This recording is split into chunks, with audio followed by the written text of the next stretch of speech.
Looked like an English rock star. Actually, his only competition was me. I trumped him, of course. I'm Italian.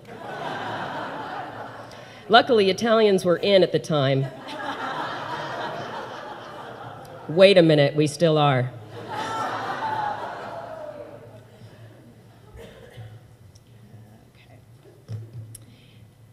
This letter is from Michael's acting coach, Pierre Dusa. I am deeply saddened by the loss of Michael. 10 years ago, I had the pleasure and privilege of training Michael as an actor. From the first moment I met him, I knew that he was a beautiful soul. He was a very spiritual individual and was always in search of new ways to connect to his higher power. When he was sitting in my class, before he went on stage, I could feel his fear. But the moment he would go on, he would have a transformation. Michael had this childlike, vulnerable quality and a very deep sensitivity that were both captivating and wonderful to watch. Whenever I paired students up, everyone wanted to work with Michael because he was dedicated, talented, and very easy to work with. I have fond memories of him that I know I will cherish for the rest of my life. He was not only a wonderful actor, but also an outgoing human being. Michael truly had insight into the human condition and connected that to his spiritual higher self, which is part of why he was such a good actor. Whenever he would come to me to share his feelings and thoughts, he would always teach me something new. I only wish I had gotten to know him better because he had so much to offer. I take comfort knowing that Michael has moved on to a different home and that he's sharing his love and his shining soul with others. He is still with us, just at a different address. His beautiful smile will be missed. This is a letter from Nick that he wrote on the website, and I thought it was so beautiful I wanted to share it with you. When I was going through a deep depression and felt alienated from everyone around me, Michael was one of the few people who could understand what I was experiencing, not because he could commiserate with my depression, because he could understand and support the spiritual growth that came as a result of my darkness. He gave me solace and company when I was woefully alone, though pretending to be a functioning part of the human race.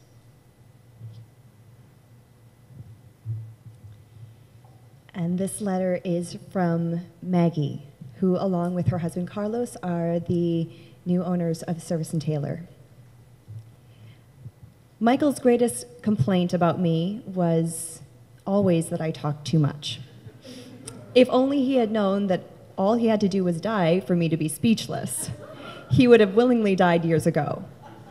It's just too bad he isn't here to enjoy it. I have absolutely no words to describe what Michael meant to me.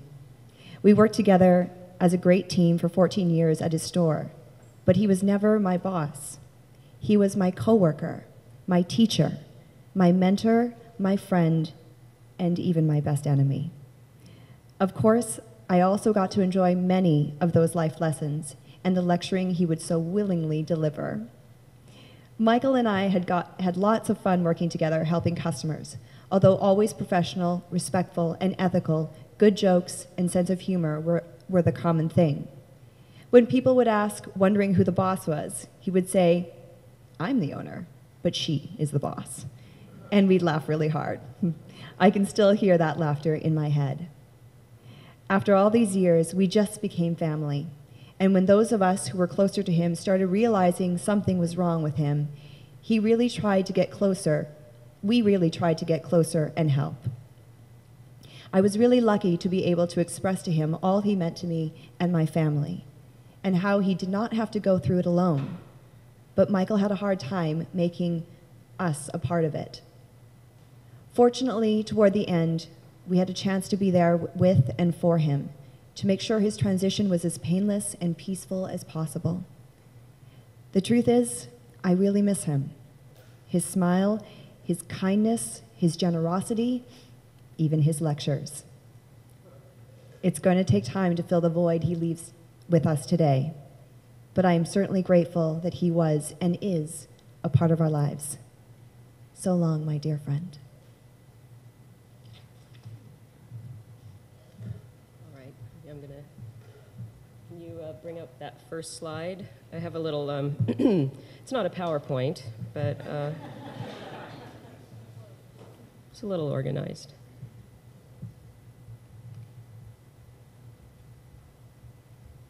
I may need my glasses for this one, too.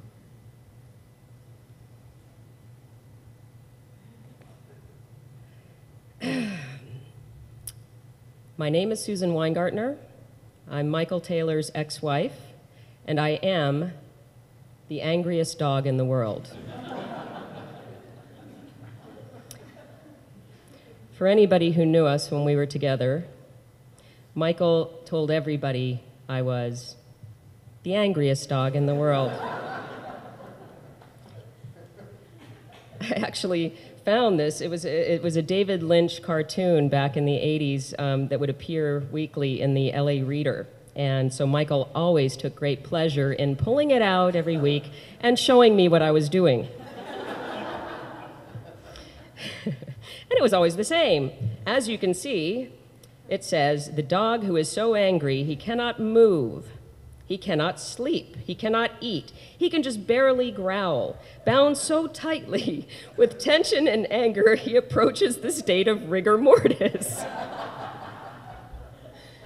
Looks like me. And in every single one of these, week after week, the dog does the same thing. He always looks like that. I've got other ones here every week. No matter what they're saying in the house behind him, this one is, "Bill, what's the difference between a human being and a medfly?" "How in the hell should I know? A medfly can fly away when malathion is sprayed." Kills you, doesn't it? It was really funny in the 80s when they were spraying malathion. Okay, so, and what does the angry dog do? Grrr. Grrr. That was me in the 80s. I was young, impulsive, very angry about a lot of things in the world. And I wanted to change them all. I was going to change the world. And Michael laughed watching me do my world changing. I think he appreciated what I did, but he also brought a sense of humor to it because I was so angry in those days. I've known Michael Taylor my entire adult life. I met him in my early 20s, and I think I fell in love with him right away, but it took him about a year to figure it out. He was very slow, and was newly single and dating quite a lot. I went to work for him in his store. I was acting at the time, and Michael said, "Why do you call yourself an actor? You're not making any money. Come and work for me in the store." And I was thinking, well, I'm kind of in love with this guy, so it's probably a good idea. So I went to work in the store and patiently waited for him to realize who he was meant to be with at that time. And I watched a lot of women come and go. A number of, I can remember them clearly.